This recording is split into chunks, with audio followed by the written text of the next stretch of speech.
Well, hello again. It's Jason Renault with the Alternative Mobile Services Association, and this week's AMSA Talks is with Dan Kornfield of Dignity Best Practices. Hey, Dan, how you doing? Hey Jason, I'm doing well, thanks. How about Great, you? great. I'm good. I'm good. I'm glad we're talking finally. It's good to get you on this little show we do. Before we get started talking about uh, the subject that we'll get to, Dan, why don't you start us off by telling us a little about yourself? Yeah, I appreciate that. And thanks for having me on here. I've seen a couple of other videos you've done, and you ask good questions, so that's always a pleasure to be talking with somebody thoughtful along the way. Um, so let's see a little bit about me. I I had a bit of an unconventional upbringing. So I was born in Illinois, but when I was 8 years old, moved to São Paulo, Brazil, and did fourth through 12th grade there. Um, and My mom was working with sexual abuse victims in São Paulo, and my dad was trying to help groups of pastors care for each other. Um, and we lived in a fairly poor neighborhood uh, and which, for example, the road we lived on wasn't paved regularly by the city, so each person would go out and just like cement a little patch in front of their house, and it was like a patchwork patch of Hmm. road. And and not everybody had phones in the neighborhood when we moved in. This was way before cell phones. This was 1991. Um, I mean, cell phones existed, but they weren't common. And so there were three phones in the neighborhood, and the neighbors were like, "You can use our phone if you want, but whatever you do, don't call the police. They're Hmm. not your friend. They won't help you. They cause more trouble than they're worth. And if you have trouble, let us know and we'll help out." Um, and this wasn't the police, but a couple of weeks after we moved in, a hot air balloon. People would make these craft hot air balloons as part of the June festivals in Brazil. A hot air balloon landed on our roof and started a fire when we were out of the house. And our neighbors actually broke into the house and put out the fire well before the fire department got there. Um, but it was to me uh, I remember the sense of anger at this very young age that like the tax paid official people that were supposed to help were not reliable and potentially were scary as opposed to comforting. And we a few years later had a one of the about 19-year-old guys on my street was shot in the head at the local bar, and my parents sat with his family while they discussed whether to take out a hit on the person who had shot him because they had such low police trust in the police to go apprehend that person. So I grew up in a context of violence and low trust in the authorities, and that really impacted me. Uh, and when I came to the US for college, I at first was like, oh, this is so much better. Serve and protect, man. That's what they're here for. That's great. And then I got to know more people and more history and realized that it really depends on where you live and what you look like, and that a lot of, especially Black and brown people in this country, have very similar feelings towards the police that my neighbors did growing up.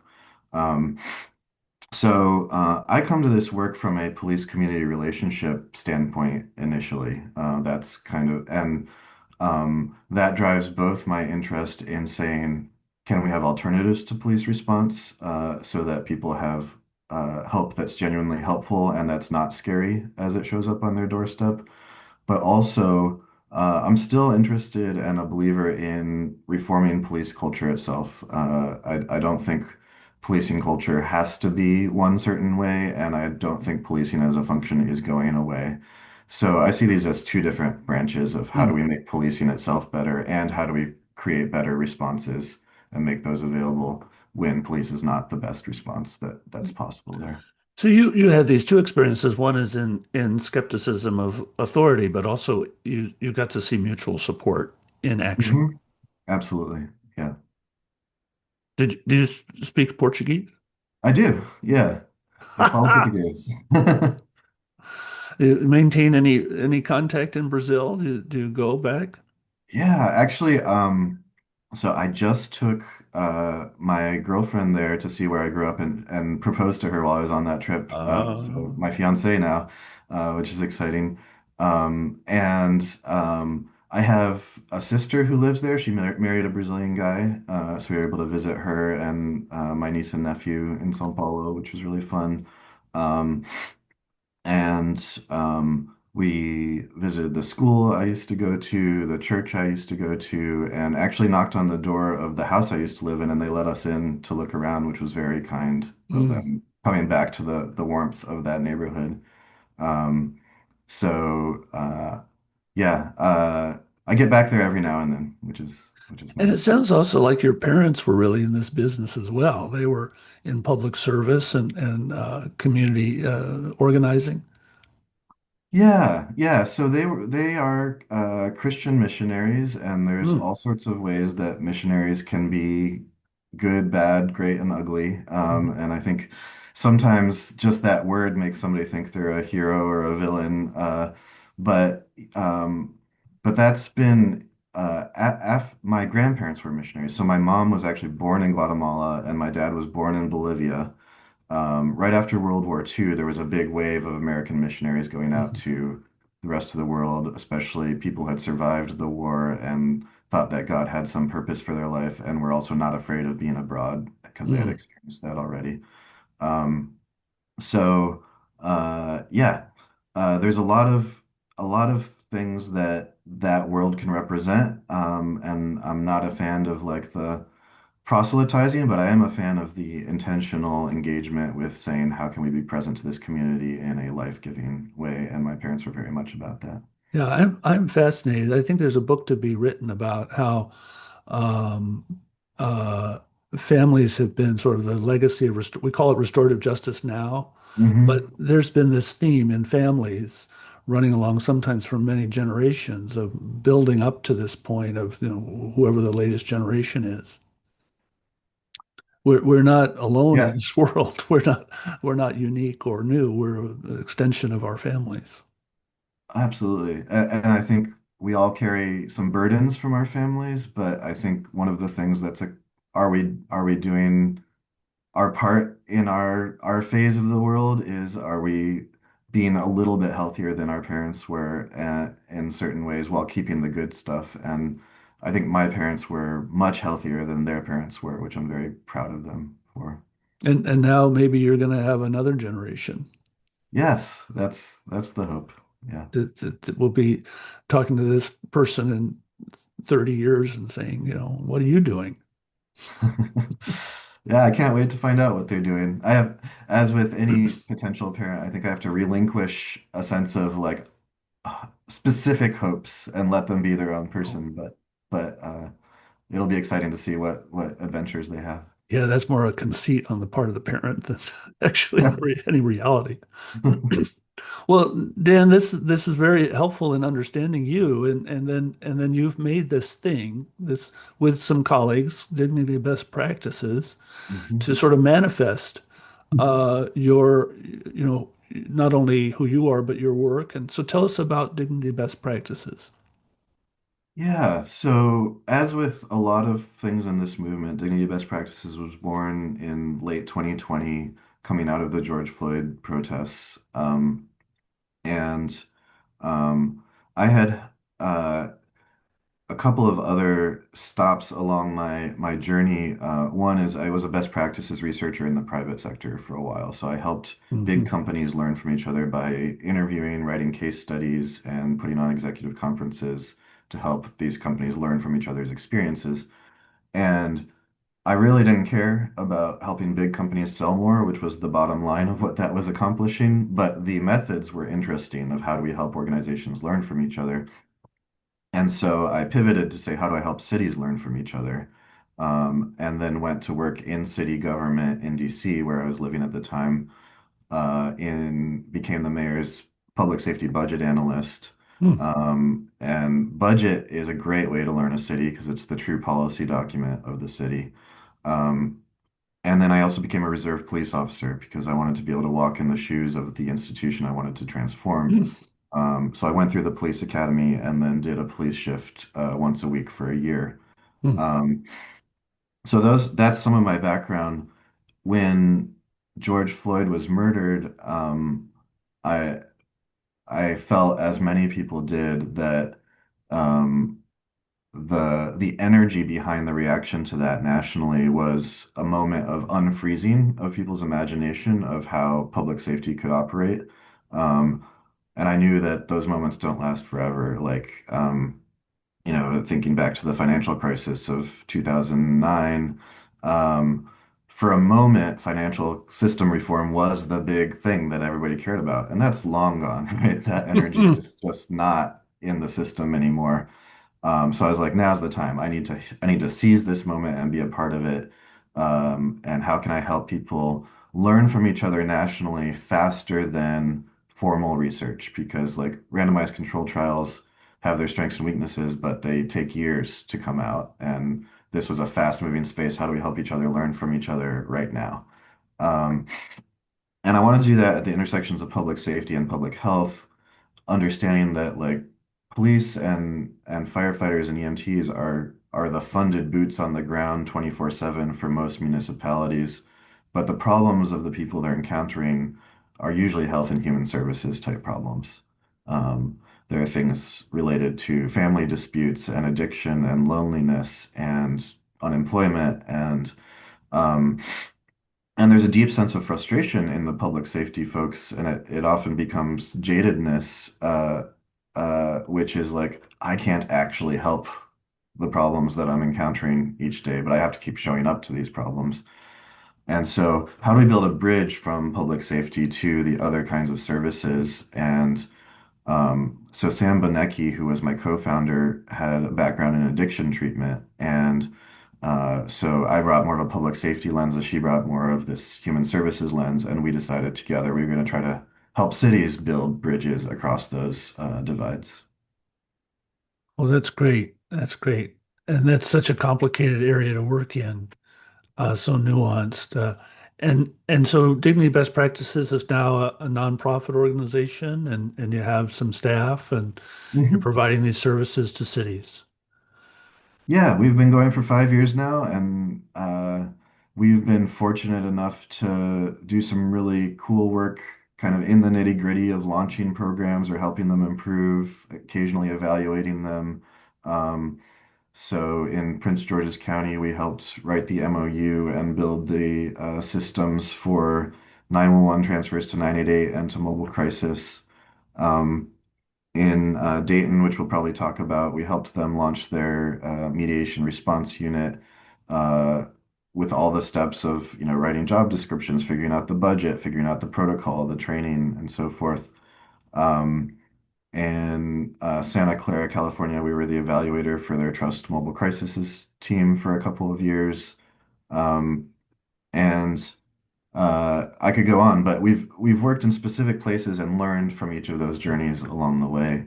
I'd say the three things our organization is focused on right now are how do we crack the code on high volume 911 diversion? Hmm. Because uh, it's not easy, but it's a lot of places have done it to set up a formal agreement that allows 911 calls to be transferred to an unarmed team when Hmm. appropriate. But usually the estimates of the opportunity are something like 20 calls a day transferred, and the reality of Yeah, how many calls are transferred is like one a right. day. And so why is that and how do we change that is one of our focus areas. Um, Secondly, how do we cross-train crisis responders to also be conflict responders to Mm. work with interpersonal conflict?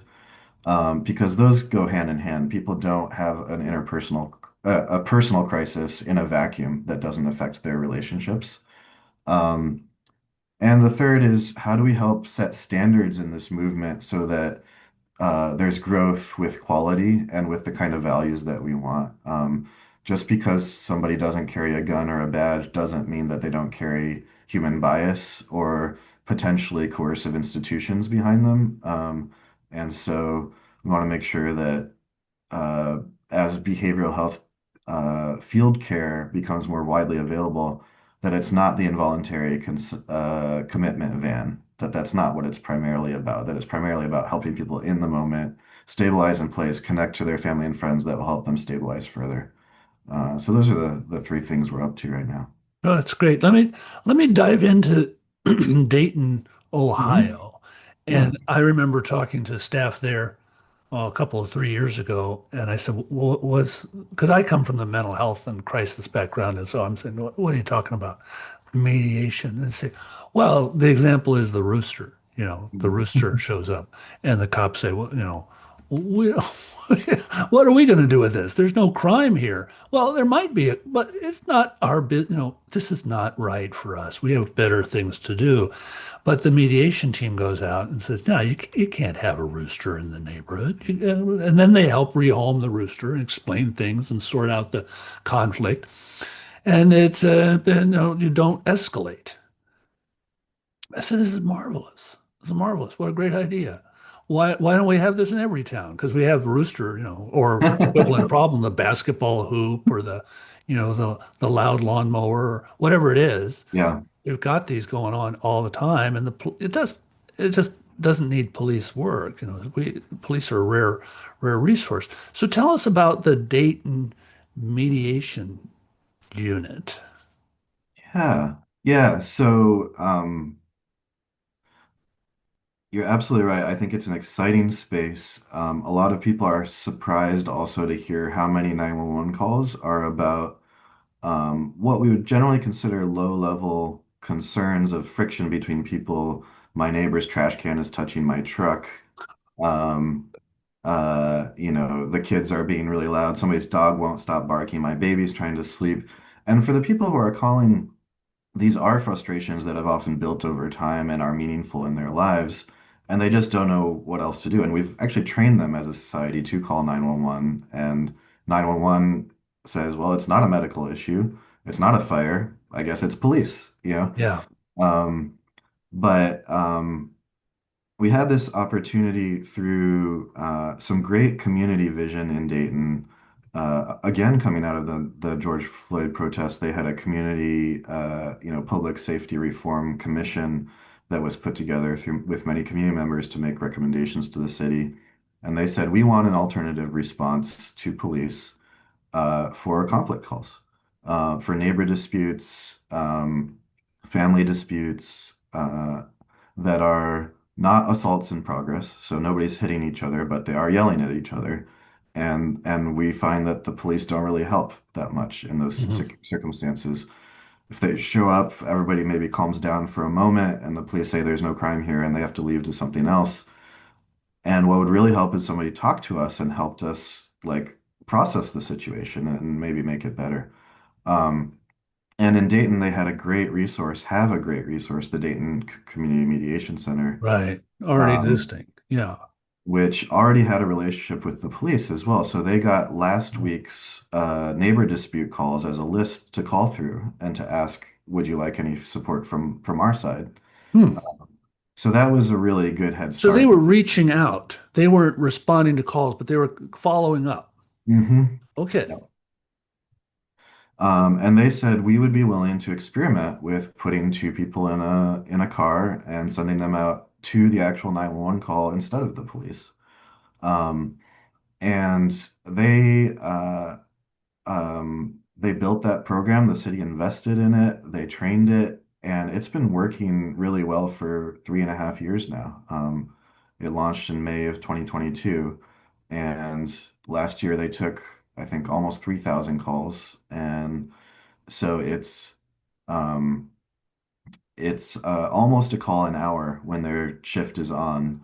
That used to be a police call that they take instead. And uh, with a great track record of safety, which is a lot of people's concern. It's one thing to respond to one person who's having a mental health crisis, which there are also some safety concerns there. But when there's a conflict, that's already kind of a dry tinder that could escalate between people, right? And you don't know what you're going to find when you respond. But it turns out that as long as you operate in a consent-based model where you say, hey, If you want us here, we'll stay. If you don't want us here, we'll leave. If only one of you wants us here, let's go for a walk and talk and leave the other person alone.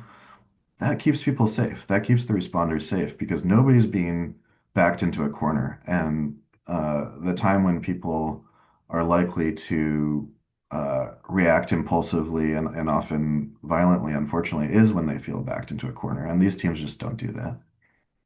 And I imagine Ohio has pretty robust community mental health mobile crisis services. If the mediation team finds that this is a call with someone who is not thinking well, that they can transfer that call or hand that call off. There's a warm handoff. Yeah, well, so Montgomery County is the county surrounding Dayton, Ohio, and as in a lot of states, the Health and Human Services budget mostly flows through the counties and not the cities. Mhm. So the county provides the mobile crisis team support and 988 call support for mental health, and that's part of why the city felt comfortable saying, "Let's try something different," because mental health is already covered here. Yeah, yeah. And this is a sort of a dual program, cities and counties that we're seeing all over the country where there's some role um, issue that needs to be negotiated Hmm.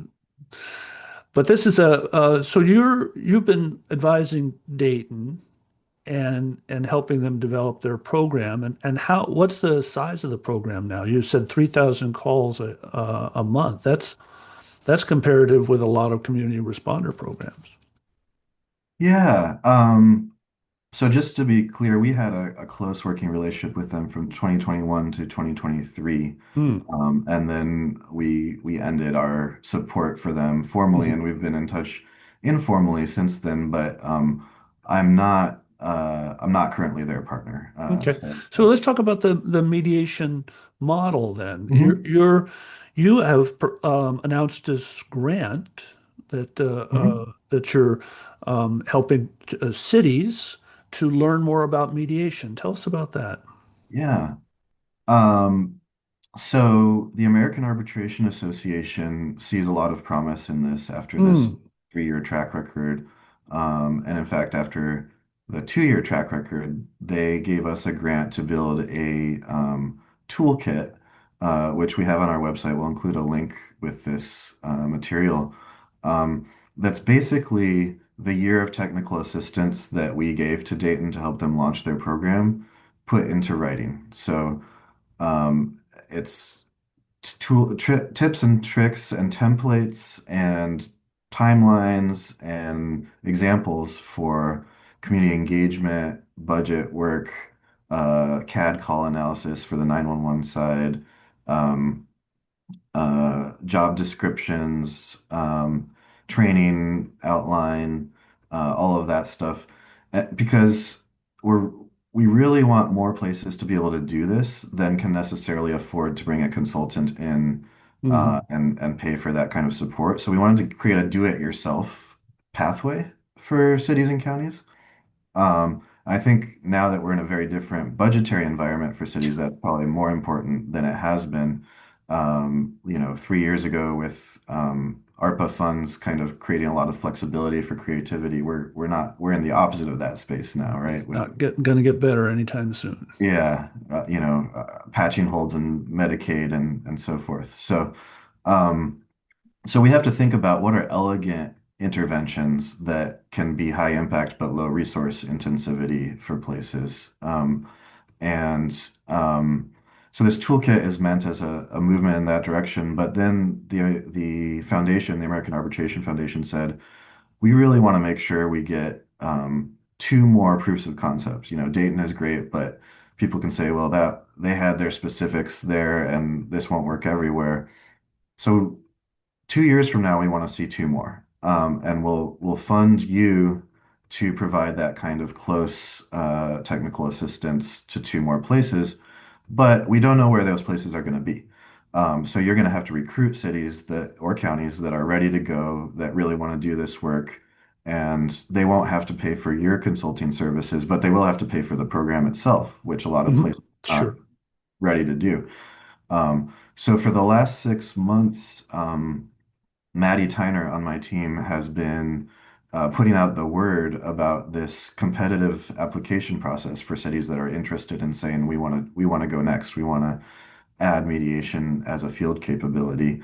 And the opportunity is really big. We estimate that in terms of impact, about 10% of 911 calls are behavioral health calls that are best responded to by a mobile crisis team of some sort. Mm. And another 10% of calls are these neighbor family dispute type calls. And so if you can cross-train the same team to do both, you can double the number of 911 calls that they can take. So we see that as a really potentially appealing thing for cities that are really trying to find the best fit response and invest in that in the public safety space. Um, and Dayton, they built a pure play model. So they just send mediators out who go to mediation conflict Hmm. calls. Um, but again, that's expensive. So it was great that they had the vision and the funds to invest in that. But a lot of cities are like, We're trying to figure out how to put more mobile crisis teams in the field or not cut the ones we have. I can't build a whole nother shift structure to provide reliable service. So that's why we're expecting that more cities are going to want to cross-train their existing teams and add that as a capability rather than build a whole new team for this. Um, the timing on this talk is a little bit funny. Those applications are due 2 days from now. Oh. Um, so any cities that are gonna apply have already for sure started their applications. But I will say this is hopefully the first wave in an opportunity that can repeat itself. Um, and we're also interested in building, so that's a 15-month process that we'd walk through with cities, but we're also interested in building a 1 month kind of training module process where it's a lighter touch. We can come in and train your team with partners who have deeper experience in mediation than we do. Um, and really, there's this untapped asset, or at least partially untapped around the country, which is community mediation centers. There's over 200 of them. Hmm. And uh, what community mediation centers do is a lot of people here think about mediation with like court involved disputes. So how do we get off waiting for a long court Hmm. adjudication process for like divorce or child custody battles? And community mediation centers sometimes do that kind of work, but what they're more aimed at doing is pre-justice involvement. How do we help, again, neighbors resolve conflicts? How do we help landlords and tenants resolve conflicts to avoid evictions? How do we help family members and and in that process, how do we equip them with tools? And this is called conflict coaching to help them be better at navigating conflict over time themselves so they don't always need us, the mediators, to step in whenever there's conflict. Because conflict is part of the human experience, right? And neighbors are going to be living next to each other for a long time. Family members are going to be showing up Thanksgiving for a long time. So how do we train a better capability to respond to conflict in the people that we're working with? And that's what community mediation centers do. And it's great work. And if nothing else, one of the things I hope that your audience hears is if you're doing mobile services work, look up whether you have a community mediation center and put it on your referral list. Because I'm sure you know who your local shelters are. I'm sure you know what your local domestic violence hotline is. And this should be one of your resources. Community mediation is one of your resources, even if you don't cross-train your team to be mediation capable themselves. Now, there are a lot of different formats for what we're calling mediation here. Hmm.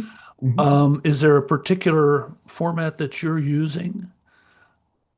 Um, Not exactly. So, uh, Dayton, which is where we became acquainted with mediation and as a deep practice, the Dayton Mediation Center practices what's called transformative mediation. Hmm. Um, and there's kind of a spectrum of mediation practice from least directive to most directive. And transformative mediation is on the least directive side of the spectrum. So they say we're really aiming to empower the people in the conflict to come up with their own options, to chart their own path forward. And we're supporting that process, but we're not going to say, what about this? You have to come up with your own here's what where this could go next, and we'll support that process. It actually works really well. I have a lot of respect for transformative mediation practices, seeing it in action, the patience to decenter the mediator as not the expert, but as just a support, and to say, you actually have the capability, if we can help come down from the kind of fight or flight brain, you have the capability to come up with some awesome potential paths forward and to believe in that for people. Um, so that's one that we definitely like. That's a approach to mediation we definitely respect and support. There's another very common kind of grouping of mediation practices called facilitative mediation, which is similar, but is a little bit more structured and with a little bit more suggestions thrown in along the way. And then there's there's a different form of mediation, which I think I'm trying to remember the name of it. It's something like expert mediation, and it's basically saying if this were to come to a legal decision, here's who would have the stronger case. Um, Oh, mm, and that's not a form that we advocate for in the field mm, because it's becoming a little bit too much taking of a side. And one of the beauties of mediators is that they don't take sides, unlike arbitrators who say, we think you're in the right and you're in the wrong, or you have a stronger case.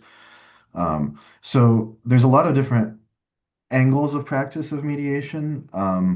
But as long as it doesn't get to centering the mediator as an expert who's going to render a judgment, we're open to that tradition and that practice.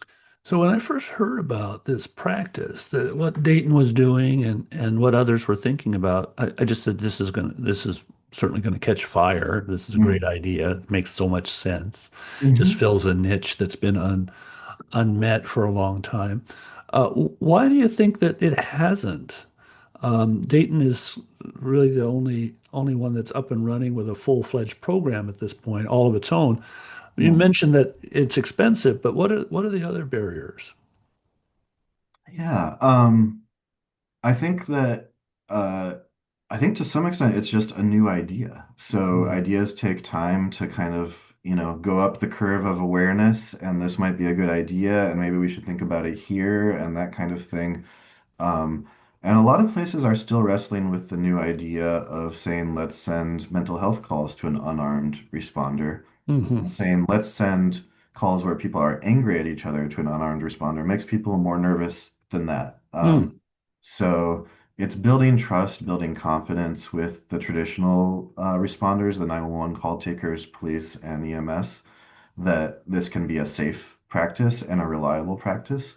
But I think it's also um, we have to figure out, and we are exploring in this exciting space, what the trainings, what the capabilities really are to train in the field. And so training mediators is not new. And again, these community mediation centers do a great hmm job at it. hmm But they're training for what I would call it structured mediation, which is people have agreed to show up at a place, a time, and do a thing. And we need to get good at what we call unstructured or field mediation, which is people are yelling at each other on the porch, and you're going to show up and try to be helpful. And maybe one of those people called you, but the other one doesn't even know you're coming. Or maybe neither of them called you and it was a neighbor across the street. And so, how do you interact with that kind of chaotic environment and still hmm create a warm connection very quickly in a way that's not pushy? And that is something that the Data Mediation Center has the best head start on learning how to do that well, but other places are trying to figure it out. Whether they're calling it mediation or not, there are other programs that are sending their teams to these calls, and we look forward to learning from all of them that we can and kind of being a learning community together. Tell me about what kind of person the manager of this sort of program is looking for to do this sort of awkward outreach. Yeah. Um, yeah, so it's somebody who has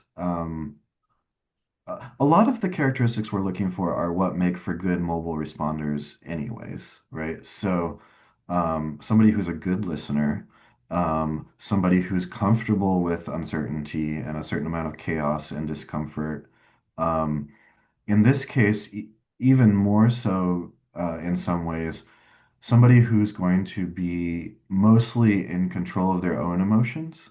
Um, because part of what a good mediator does is hold that centered, calm space in the midst of Mm, the storm in their own emotional makeup as they're interacting with other people.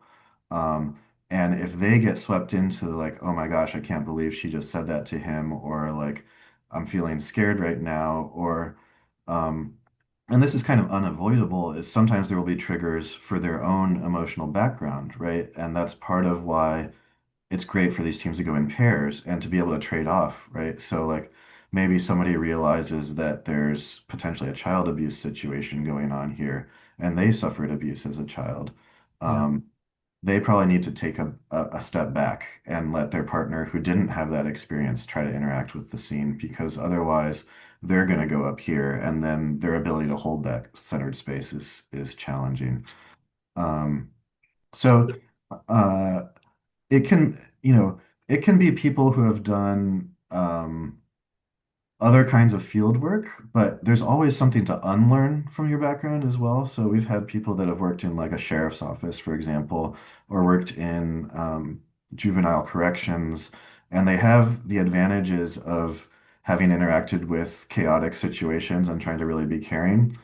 But a person from the sheriff's office might be used to a who, what, when, why, where kind of interrogation of the scene. And that's not the kind of opening we want into the mm, space of conversation that we're looking for. Teachers could be a good, teachers have to deal with the chaos of a classroom. mhm, Um, so, it doesn't really matter what the formal credentialing or background was. It's mhm. the disposition of the person and the willingness to do the work and the desire to go on these calls. If you have somebody who's saying, "I hope I don't get calls today," it's the wrong job for them. So you're going to select these cities. Mhm. You're going to go to work with them, providing them with this technical assistance, and you're going to do some evaluation as well. Yes. So, most of the 15 months where we'll be working together, we'll probably just be launching the program, getting the confidence in the 911 center, getting the call type selected. And we're hoping to have 3 months of those 15 months actually operating in the field so that we have an early taste of how it's working. Some programs might move faster, but some might move slower. There's lots of internal kind of bureaucracy type hurdles that will potentially have to be navigated.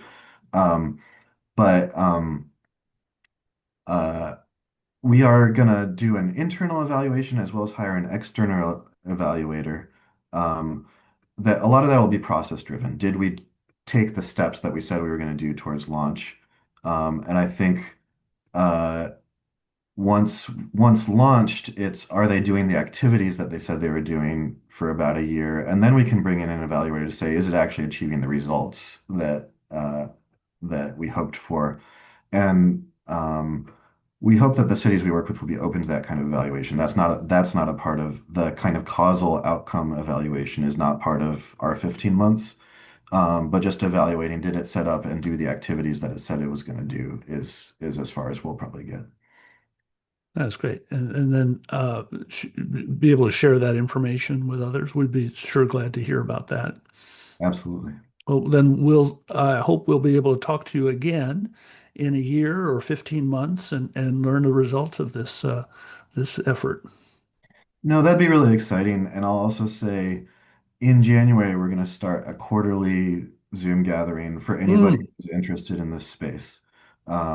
So right now we only have the funding to work with 2 cities, although if we get other really good applications, we might try to go back out to the philanthropic community and say, hey, would you find, we've got 2 more that are really ready to go. Could we do that as well? But re for folks that are not, they're saying, I don't have the opportunity to like commit budget from my city right now, but we want to mm. explore this. Or we're already taking some of these kinds of calls and we're learning along the way, even though we don't call it mediation. We want to invite those folks to this learning community that'll meet quarterly starting in January. So please reach out to us if you want to participate in that. That'll be a great informal gathering space. Great. And I hope we can put an announcement about that in our weekly newsletter. Let Yeah, people know. Great.